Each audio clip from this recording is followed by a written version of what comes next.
Even in today's digital world, paper receipts are a must for a lot of people, but advocates worry most paper receipts contain potentially dangerous chemicals. And on top of that, they could harm the recycling process. ABC's Ginger Zee breaks down the details.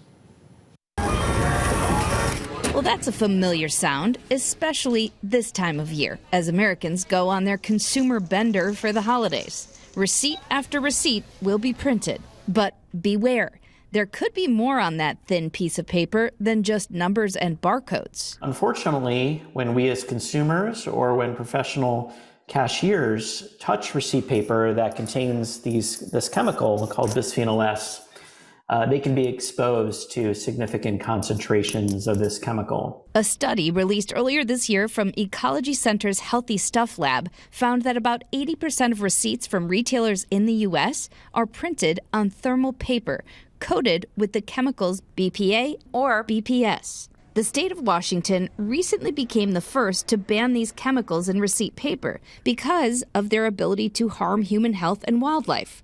But on the national level, for now, the FDA and EPA say that people don't need to worry about it because of the low level of exposure, but that they'll keep studying. One thing's for certain, the chemicals on those receipts can contaminate the paper recycling stream. Those chemicals can make it back into recycled paper products like toilet paper and paper towels. When we continue to use bisphenols in receipt paper, and when that receipt paper gets tossed in the recycling bin, it can contaminate other materials where these chemicals were never intended to be used and where they have no benefit.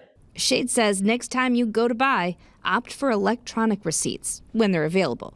With this Climate Minute, I'm Ginger Zee.